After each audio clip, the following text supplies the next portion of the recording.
All right, welcome back to another episode of Science with Surbeck. Today, what we're going to be talking about is an introduction to chemical equilibrium.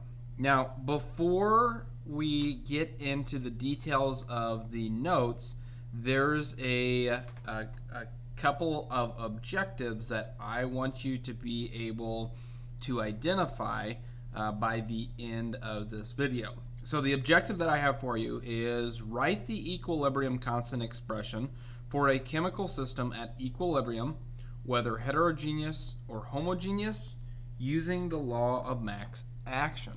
Okay, so let's go ahead, let's get into the details of section 1 and 2 of chemical equilibrium. So we start out here with the definition of chemical equilibrium. And it is defined as the point at which the concentrations of all species are constant and has opposing reactions proceed at equal rates. Okay, that's an okay definition of chemical equilibrium, but let's turn it to an actual example equilibrium reaction. And for this example, we're just going to use generic terms where we start out with substance A with the coefficient of that lowercase a, and it's going to react with substance B with the coefficient of a lowercase b. And then we have some unique things here. All right, so we are at equilibrium, or we have a reaction that is occurring at equilibrium. And check this out, this is new. Instead of having a reaction arrow where the arrow points in that one direction from left to right as reactants becomes products, we now have the equilibrium arrow inserted in here, and that plays a special role. So I'll finish this out here. So then we have product D with coefficient of the lowercase d, and then we finish out with product E. Now, from this example equation, there is some very important equilibrium concepts that we need to talk about. The first of which is this: an equilibrium reaction is a reversible reaction. Now, again, this reversible reaction is noted by the equilibrium arrows. And what we have is a reaction going what we call forward, so from left to right, and also going in the reverse direction from right to left. So both of those reactions are occurring at the same time. The other thing to keep in mind is that the rate of the forward reaction equals the rate of the reverse reaction. So if we would look at our example and we would just do the rate of the forward reaction. So if we have, and we looked here, just the forward reaction, the rate would be as follows. So we could call this the rate equals K, and I'm going to call this K1. So this K1 is saying, hey, going from left to right, or what we normally consider our reactants to products, it would equal the concentration of A raised to the coefficient of A times the concentration of B raised to the coefficient of B. Now, on the reverse reaction, we would have something that would look like this.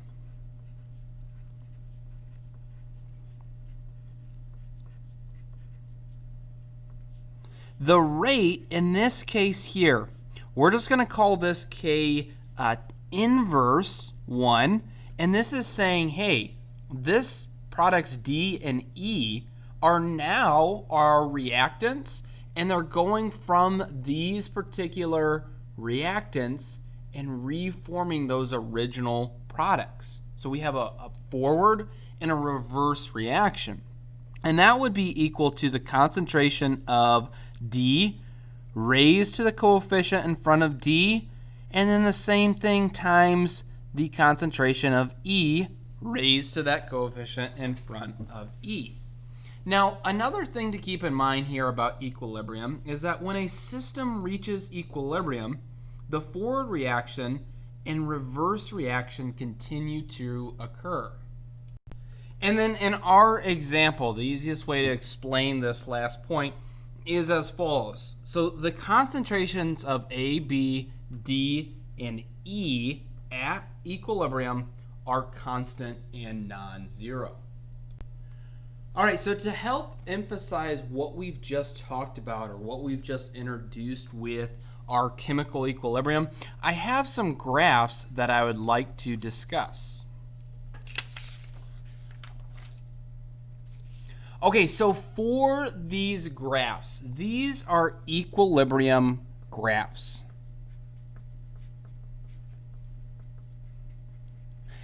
And I want to point out a couple of things.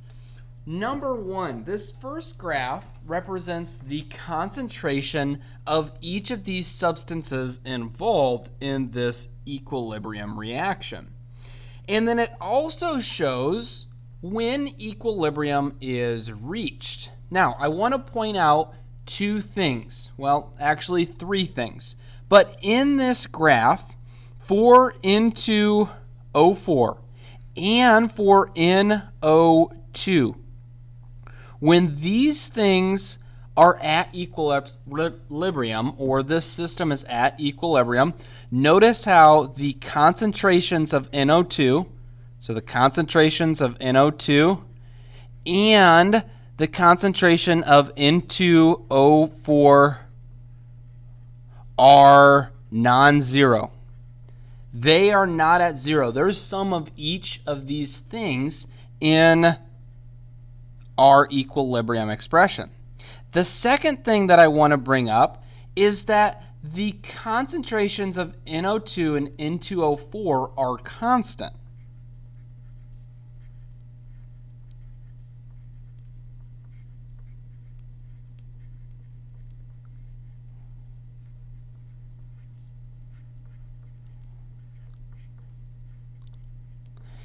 And then the third thing that I want to bring up is this.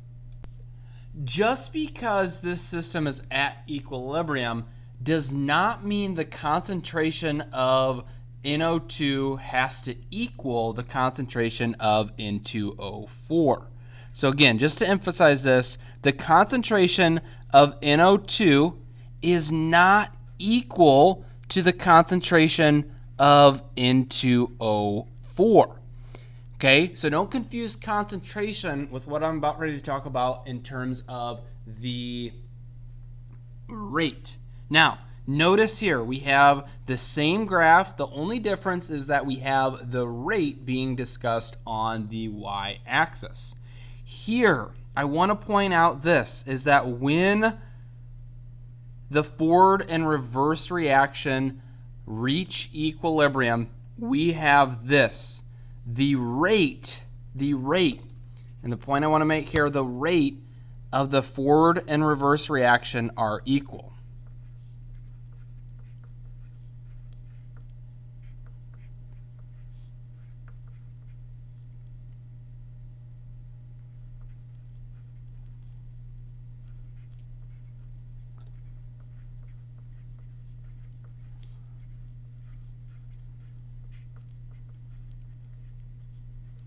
So the point I want to make about these two graphs is this.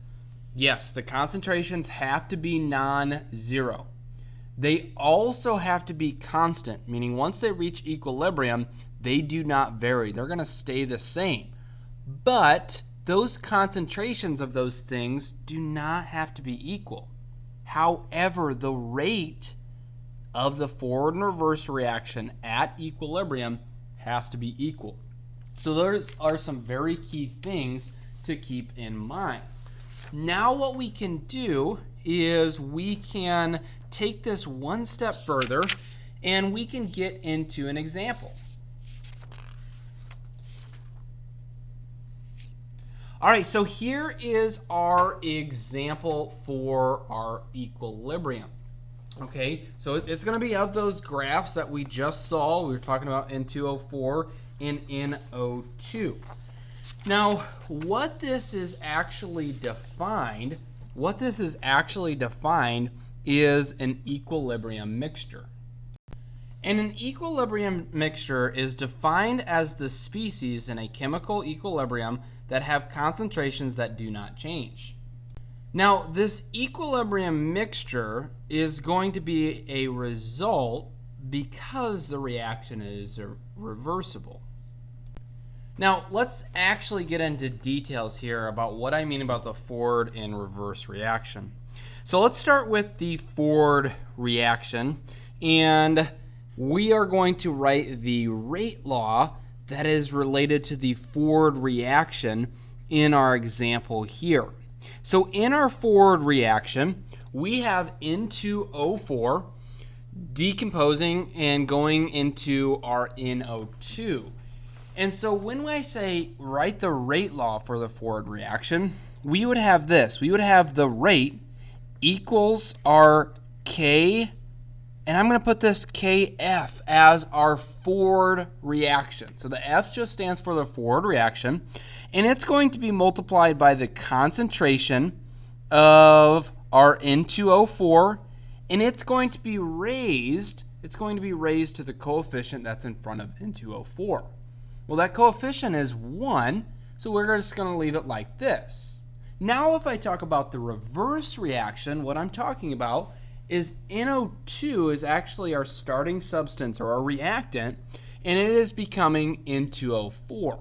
So if I said write the rate law for that reverse reaction, we would do a very similar thing, except instead of starting with the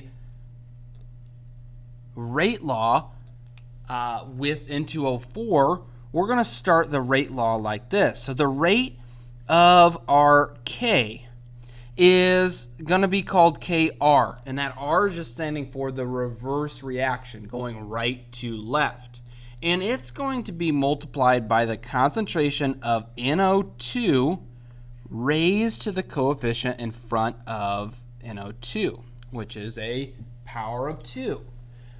Now we need to relate both of these businesses back to kinetics because we already tied rate back into it.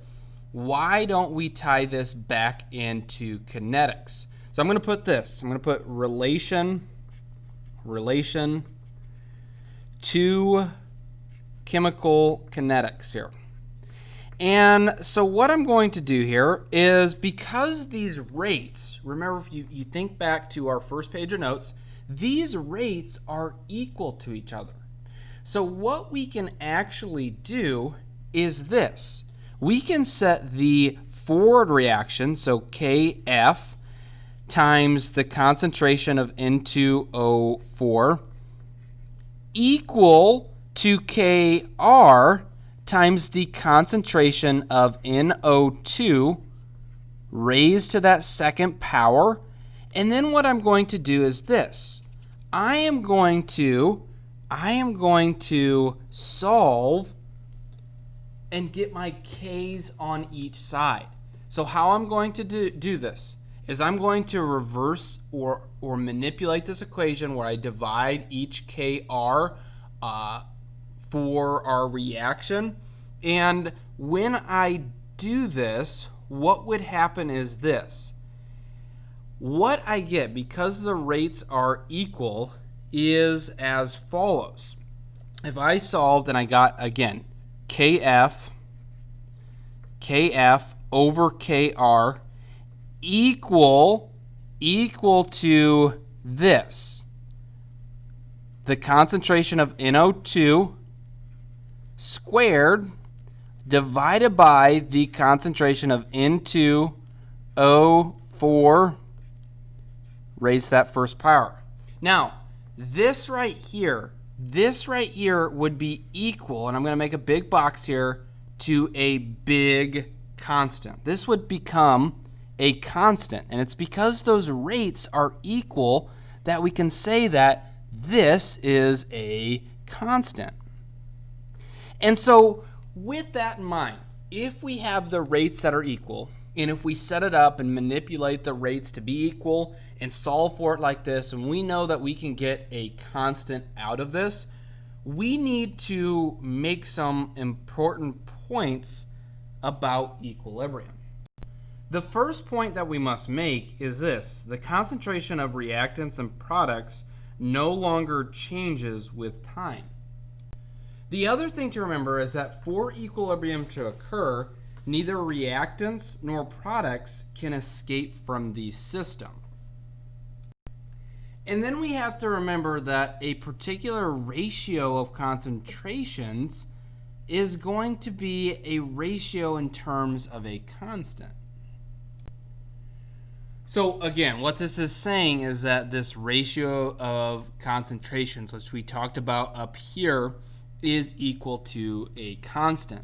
Now, I don't want you to, or I don't have space for us to formally write this down, but this system here, this entire system here, is what we know as dynamic equilibrium. And I'm just going to make a few points before we leave this particular page of notes. You may want to write this down. And dynamic equilibrium is this: it's going to exist when rates of the forward and reverse reaction are equal, which is what we have. There is no further net change in the reactant or product in concentration, which is what we said here in point number 1. And this double arrow means that this process is dynamic, or it's constantly ongoing. So that's something to keep in mind as we move forward. Okay, so now we've introduced our concept of chemical equilibrium. We can now shift into gears a little bit and talk about the details of equilibrium. Okay, so we start talking about the details of equilibrium with this concept known as the law of mass action. And so the law of mass action is defined as a method to write an expression for the relationship between the concentration of the reactants and products at equilibrium. Now, you may be wondering, okay, well, why do we need to worry about this whole business? And the reason we do need to worry is that we need to account for the concentrations of each of the species involved in equilibrium reactions. Now, let's go through and let's remind ourselves of our general equilibrium equation that we've been using. Now, in our generic example here, we had the reactant A, and it reacts with the reactant B, and it's in this dynamic equilibrium to produce our product D plus our product E. Okay? Now, if I were to say, or if I were to have a idea to write the equilibrium constant expression, we would have this. So if I said write the equilibrium constant expression, we would have what is about to follow. So the equilibrium constant expression that obeys by the law of mass action would be as follows.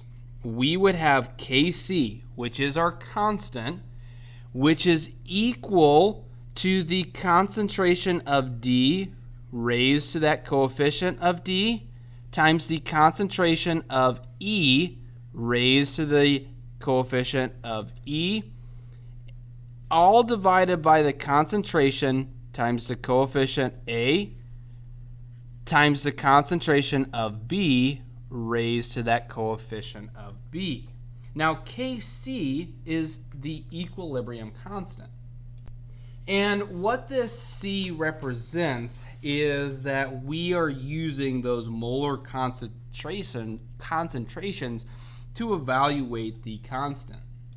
The other thing that I want to point out here is this. We have the products all over the reactants. So if you can remember an equilibrium that products are over the reactants, you will be in pretty good shape here. Okay, so it's really important that products are over the reactants. Okay, and now I want to make some important points about the equilibrium constant. So the first thing that I want to make is this. The equilibrium constant is a big capital K. The other thing to think about is that the equilibrium constant has a temperature dependence.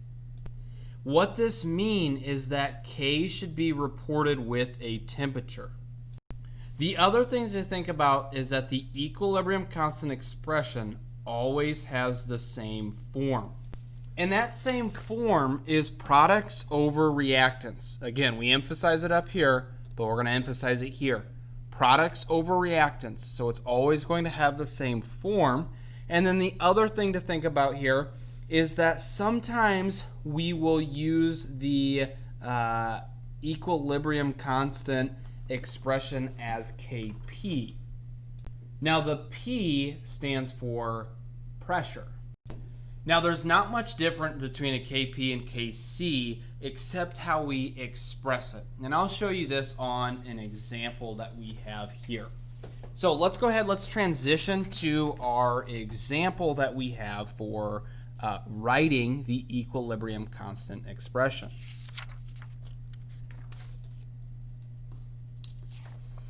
Okay, so here is our equilibrium constant expression examples. So what we are going to do is we are going to write the equilibrium constant expression for each of these equilibrium reactions. Now, what you need to keep in mind is this. If an equilibrium expression or an equilibrium reaction has all gases, we're going to write Kp. Now, if it's an aqueous solution, we're going to use Kc. So we start out here with our ozone going to oxygen. And what we need to think about here is this a gas or is this an aqueous solution? Well, because it uses our gas, we write Kp. Again, big K. The P stands for pressure because we are in our units of gas. Now, whenever we have the pressure, what we do here is we start out by writing P for pressure, and then underneath the substance there, what we do is underneath that P is we write down what we're working with. So the pressure of O2. Then we use a set of parentheses, or we close that out, and we raise it to that coefficient. Now, we divide this by all our reactants. Again, what we start out with is P for pressure, and then we write down what substance we're working with, so O3 for ozone, and then we put it or raise it to that coefficient.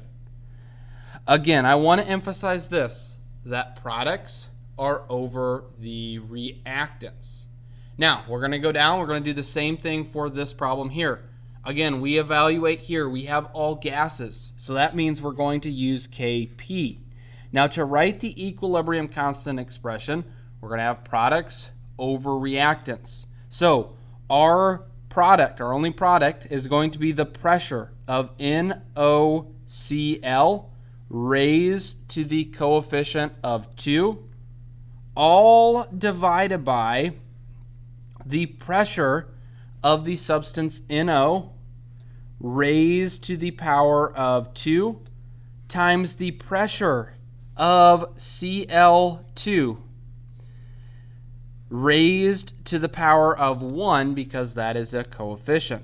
Again, products over reactants, and I just want to emphasize here on this, that this P that we have out in front of the substance, that P means pressure. Now, on our next example here, we have all aqueous solutions. So when we have all aqueous solutions, we are going to be expressing this in Kc in terms of concentration. Again, products are going to be over the reactants, so we start out here with the concentration. So the concentration of AgNH3 So AgNH3 and all of this is raised to the coefficient of 1 because, again, that's our coefficient.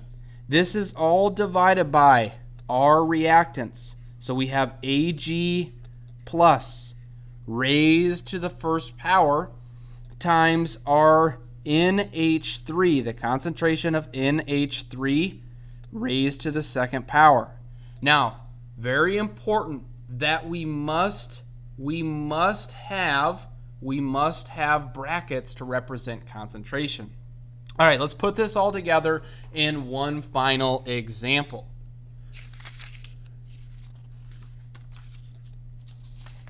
All right, so our example here, we have N2O4, and it's in an equilibrium. It goes to NO2. Now, initially, N2O4 and NO2 are placed in a sealed container, and they had these initial values. Now, notice there's no NO2 because the reaction hasn't started. We heat the container up to 100 degrees Celsius, and the system is allowed to reach equilibrium. Now, at equilibrium, the concentrations are 0.00452 for N2O4 and 0.0310 for NO2.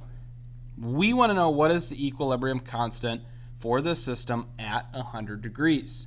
So we have to back up because traditionally I said, hey, if they're gases, use Kp. But notice how because we have the concentration reported in molarity, because of that fact, we are going to have to use Kc.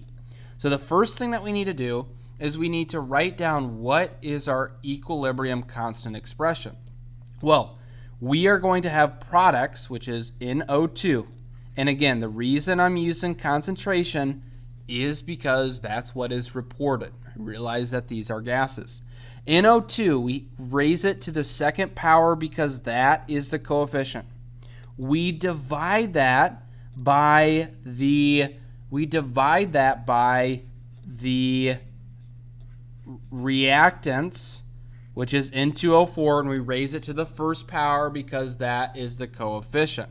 Now what we do is this. We just insert the values at equilibrium, okay? So we have Kc equal to the value of NO2. Be careful, is the concentration of 0.0310 squared, all divided by the value of N2O4, which is 0.00452 raised to that first power.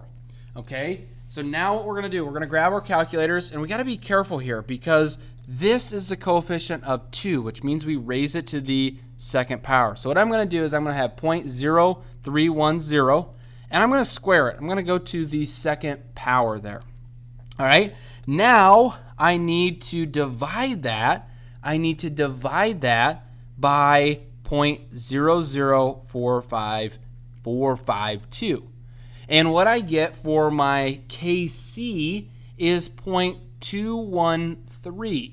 Okay, so Kc equals 0.213 at 100 degrees Celsius. So this becomes the equilibrium constant for this particular reaction. Again, products over reactants, you raise it to that subscripts and you report it with a temperature.